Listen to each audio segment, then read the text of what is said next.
أعوذ بالله من الشيطان الرجيم بسم الله الرحمن الرحيم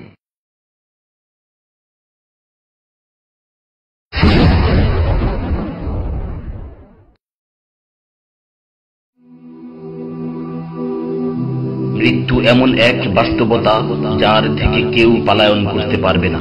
প্রত্যেকটি প্রাণীকেই মৃত্যুর স্বাদ আস্বাদন করতে হবে। আল্লাহ তাআলা পবিত্র কালামে মাজিদে ইরশাদ করেন, কুল্লু নাফসিন যায়িকাতুল মাউত, প্রতিটি প্রাণী ওই মৃত্যুর স্বাদ আস্বাদন করবে।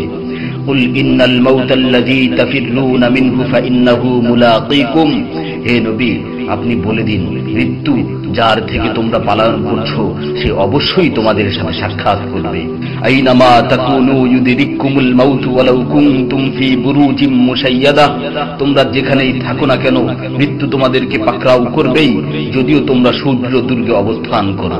লিকুল্লি উম্মাতিন আজাল, ইযা জাআ আজালুহুম ফালা ইস্তাখিরুনা সাআতান ওয়ালা ইস্তাকদিমুন, প্রত্যেকটি জাতিরই মৃত্যুর জন্য একটি নির্ধারিত সময় রয়েছে। যখন সেই নির্ধারিত সময় চলে আসে তখন তার থেকে এক মুহূর্ত আগ পিছ করা হয় না। এই ক্ষণস্থায়ী পৃথিবী যাকে নিয়ে তোমরা স্বপ্ন দেখছো, এই স্বপ্নের পৃথিবীও একদিন ধ্বংস হয়ে যাবে। কিয়ামতের সময় যখন নিকটবর্তী হবে তখন আল্লাহ সুবহানাহু ওয়া তাআলা নিজের দায়িত্বপ্রাপ্ত ফেরেশতাকে সিংহায় ফুৎকার দেওয়ার আদেশ দিবেন। অতঃপর ফেরেশতা সিংহায় ফুঁক দিবেন, ফলে পৃথিবী ও পাহাড় সমূহ উত্তোলিত হবে, চূর্ণ বিচূর্ণ হয়ে যাবে, আকাশ ফেটে টুকরো টুকরো হয়ে যাবে এবং নক্ষত্র সমূহ ঝরে পড়বে, সূর্য তার কিরণ হারিয়ে ফেলবে, সমুদ্রকে উত্তাল করে তোলা হবে। সেদিন কিয়ামতের ভূমিকম্প ও কিয়ামতের ভয়াবহ অবস্থা দেখে সকলেই মৃত্যুবরণ করবে। আল্লাহ তাআলা বলছেন, ইয়া আইয়ুহান নাসু তাকু রাব্বাকুম ইন্না জালজালাতাস সাআতি শাইউন আযীম ইয়াওমা তারাউনাহা তাযহালু কুল্লু মুরদি'াতিন আম্মা রাদা'at ওয়া তাদ'উ কুল্লু যাতি হামলিন হামলাহা ওয়া তারান নাসা সুকারা ওয়া মা হুম বিসুকারা ওয়ালাকিন্না আযাবাল্লাহি শাদীদ। হে মানুষ, তোমরা তোমাদের প্রতিপালককে ভয় করো, নিশ্চয়ই কিয়ামতের প্রকম্পন এক ভয়ঙ্কর ব্যাপার। সেদিন তোমরা দেখবে প্রত্যেক স্তন্যদানকারিণী আপন দুগ্ধপোষ্য শিশুকে ভুলে যাবে এবং প্রত্যেক গর্ভধারিণী তার গর্ভপাত করে ফেলবে। তুমি দেখবে মানুষকে পাগলের মতো, আসলে ওরা পাগল নয়, তবে আল্লাহর আযাবই হবে কঠিন। فإذا نفخ في الصور نفخة واحدة وحملت الأرض والجبال فدكتا دكة واحدة, অতঃপর যখন সিংহায় ফুঁক দেওয়া হবে একটি মাত্র ফুঁক, আর জমিন ও পর্বতমালাকে উত্তোলিত করা হবে এবং মাত্র একটি আঘাতে এগুলো চূর্ণ বিচূর্ণ হয়ে যাবে। ইযা সামাউ ফাতারাত ওয়া ইযাল কাওয়াকিবু ইনতাসারাত ওয়া ইযাল বিহারু ফুজ্জিরাত ওয়া ইযাল কুবুরু বু'সিরাত আলিমাত নাফসুম মা কদ্দামাত ওয়া আখখারাত, যখন আসমান বিদীর্ণ হবে, আসমান ফেটে টুকরো টুকরো হয়ে যাবে, আর যখন নক্ষত্রগুলো ঝরে পড়বে, আর যখন সমুদ্রগুলোকে উত্তাল করে তোলা হবে, আর যখন কবরগুলোকে উন্মোচিত করা হবে, তখন প্রত্যেকেই জানতে পারবে সে আগে কি পাঠিয়েছে এবং পরে কি পাঠিয়েছে। সেদিন কিয়ামতের ভয়াবহতায় আল্লাহ সুবহানাহু ওয়া তাআলা ব্যতীত প্রতিটি প্রাণী প্রাণ হারাবে। পবিত্র কালামে মাজিদে ইরশাদ হয়েছে, কুল্লু শাইইন হালিকুন ইল্লা ওয়াজহা, সেদিন আল্লাহর মহান সত্তা ব্যতীত প্রত্যেকটি জিনিসই ধ্বংস হয়ে যাবে। কুল্লু মান আলাইহা ফান ওয়া ইয়াবকা ওয়াজহু রাব্বিকা যুল জালালি ওয়াল ইকরাম, সেদিন জমিনের উপর যা কিছু রয়েছে সবই ধ্বংস হয়ে যাবে, আর শুধুমাত্র মহামহিম ও মহানুভব আল্লাহ সুবহানাহু ওয়া তাআলাই বাকি থাকবেন। তাফসীরে ইবনে কাসীরে বর্ণিত হয়েছে, যখন ইসরাফিল আলাইহিস সালাতু ওয়াস সালাম সিংহায় ফুৎকার দিবেন তখন সকলেই মরে যাবে। মালাকুল মাউত মৃত্যুর ফেরেশতা এসে আল্লাহ তাআলাকে বলবে, হে আল্লাহ, সকলেই মরে গেছে। তিনি জিজ্ঞেস করবেন, অবশিষ্ট কে আছে?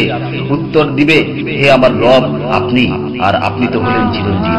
এছাড়াও বাকি রয়েছে জিবরাইল, মিকাইল ও আরশ বহনকারী ফেরেশতাগণ। আল্লাহ তাআলা বলবেন, জিবরাইল ও মিকাইলেরও তো মৃত্যু হওয়া উচিত। মৃত্যুর ফেরেশতা মালাকুল মাউত বলবে, হে প্রভু, জিবরাইল ও মিকাইলও মরে গেছে। আল্লাহ তাআলা জিজ্ঞাসা করবেন, এখন আর কে বাকি আছে? সে বলবে, এখন আমি বাকি আছি ও আরশ বহনকারী ফেরেশতাগণ বাকি আছে। তখন আল্লাহ তাআলা বলবেন, আরশ বহনকারীদেরকেও মরতে হবে, তারাও মরে যাবে। আল্লাহ তাআলা আবার জিজ্ঞাসা করবেন, এখন কে বাকি আছে? মালাকুল মাউত আজরাইল আলাইহিস সালাতু ওয়াস সালাম বলবেন, হে আমার রব, এখন আপনি বাকি আছেন এবং আমি বাকি আছি। তখন আল্লাহ তাআলা আজরাইল আলাইহিস সালাতু ওয়াস সালামকে বলবেন, তুমি তো আমার মাখলুক, সুতরাং তুমিও মরে যাও। তিনি তৎক্ষণাৎ মরে যাবেন এবং শুধুমাত্র আল্লাহ তাআলাই বাকি থাকবেন।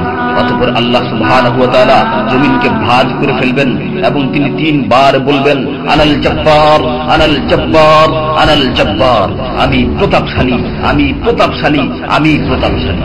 অতঃপর তিনি 3 বার জিজ্ঞাসা করবেন, লিমানিল মুলকুল ইয়াউম, লিমানিল মুলকুল ইয়াউম, লিমানিল মুলকুল ইয়াউম, আজকের রাজত্ব কার, আজকের সার্বভৌমত্ব কার, আজকের আধিপত্য কার?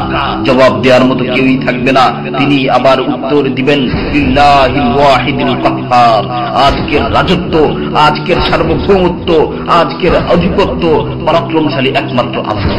ইবনে ওমর রাদিয়াল্লাহু তাআলা আনহু হতে বর্ণিত অপর এক হাদিসে ইরশাদ হয়েছে, কিয়ামতের দিন আল্লাহ সুবহানাহু ওয়া তাআলা আসমান জমিনকে ভাঁজ করে নিজ হাতে গুটিয়ে নেবেন।